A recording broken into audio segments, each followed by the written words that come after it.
if you want to start milling your grains because you're tired of flour constantly running out of the store, or you're a prepper-minded person and you've heard that grains store for an extremely long period of time, then stay tuned. This video is for you.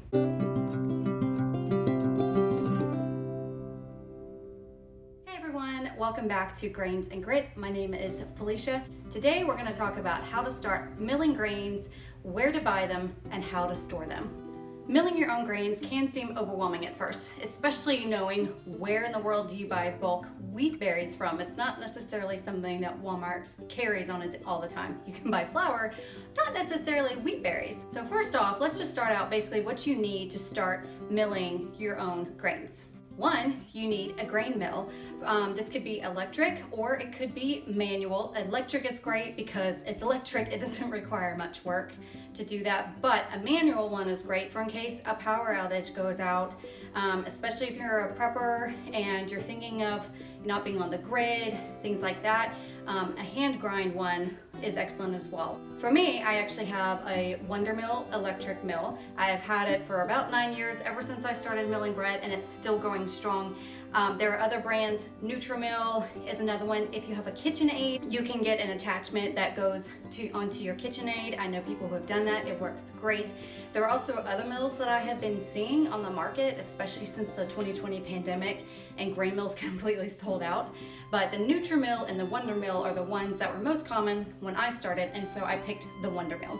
Another thing that you need to start milling grains, and this is technically optional, but it's really handy to have, is a stand mixer. Now for me, I leveled up when my stand mixer went out. I actually have a Bosch universal mixer, which is amazing. I can actually do up to 4 bread loaves at a time, and it's very, very, very heavy duty. This baby's gonna last for a long time, and it does so many things that I throw at it. Most people don't need something this heavy duty.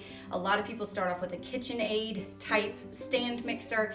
I started out with one with a dough hook, and it worked great for a while. Eventually I burned it out, and I also needed a bigger capacity for the amount of loaves that I do. But if you're a person who's only looking at needing to make 1 loaf or just 1 small batch, a stand mixer is great. If you're a business or you really want to be cranking out a lot of stuff, or you just bake a lot anyway, I cannot recommend the Bosch Universal Mixer enough. And I will try to link all these things in the comments below so you can find it as well. If you don't actually have a mixer, this is fine. Really, you just need a bowl and a good sturdy spoon, and you can knead that bread by yourself and have big, strong arms.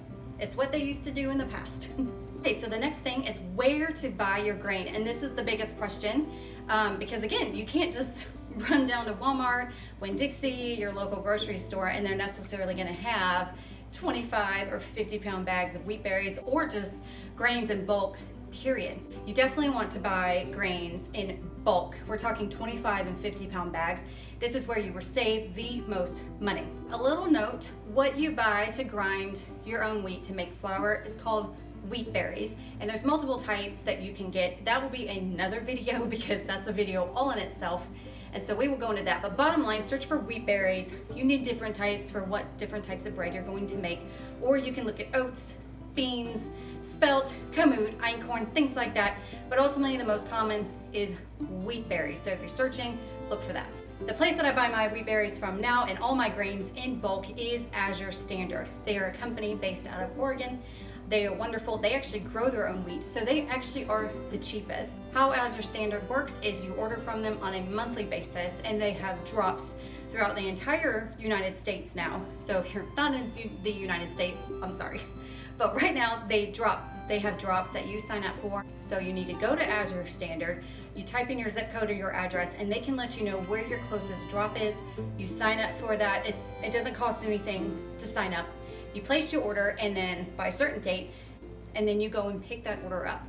And it's wonderful. They are not just for grains. They have fresh produce, eggs, dairy, I mean, just anything and everything pretty much along the organic, natural side they have. But they are the best price I have found right now for wheat berries, for my oats, rice, things like that. Another place that is wonderful is Breadbeckers. They are a company based out of Georgia. Sue Becker is wonderful. It was a talk by Sue Becker that got us to milling our grains anyway. They also have a co-op. Theirs is once a quarter, but they are only doing drops in the southeastern part of the United States. So if you live here, you're good. And again, it's once a quarter. Azure Standard is once a month. The really great thing about Breadbeckers is they specialize in selling grains. So they have all kinds of grains, even more so than Azure Standard does. So if you're looking for the harder ones like spelt, einkorn, those ancient grains, I typically find that Breadbeckers has a better stock of them than Azure Standard if they have them at all. If these options are not available to you or you live outside the United States, a few other options that you can certainly try. Some people are lucky enough to live by a local granary, so you live where people are growing their own wheat and they store it, and you may be able to buy it straight from them. I live in Florida.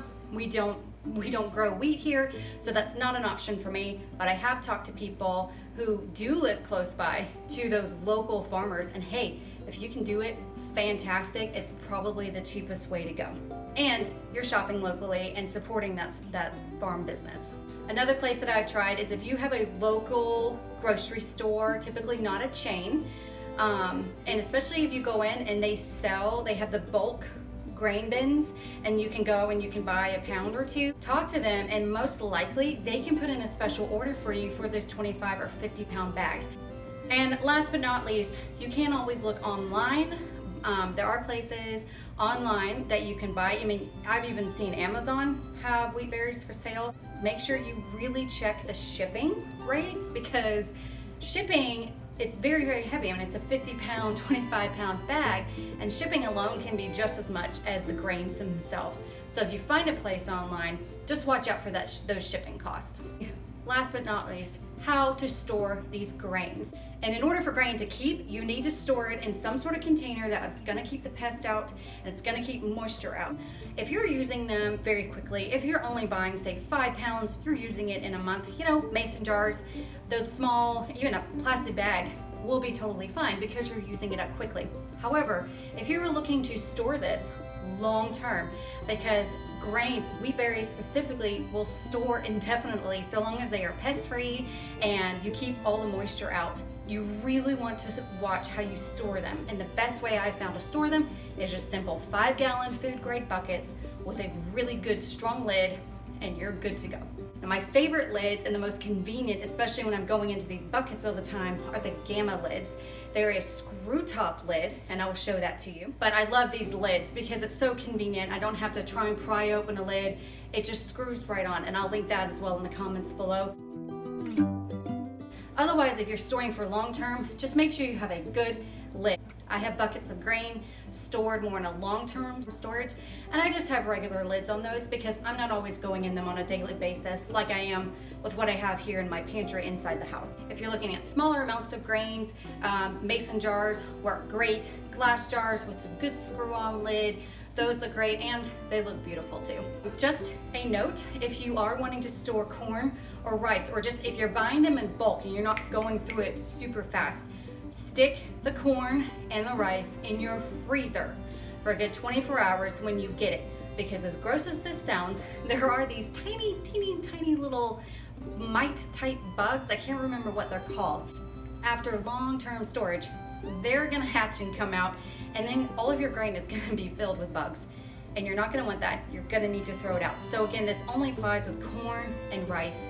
I've never seen a problem with it with wheat, and I have definitely stored that for longer periods of time. But ask me how I know about the corn and the rice. We won't go there. There you have it, the basics of how to start milling your wheat. What to start with, what you need, and also where to buy it and how to store it. So again, check out the links below. I will link as much as possible as I can so it's easier for you to find them. Be sure to give this video a thumbs up, and let me know in the comments below if you are new to milling your grains. What started you wanting to mill grains, or at least to start storing grains for long term? As always, thank you so much for watching. I'll see you next week.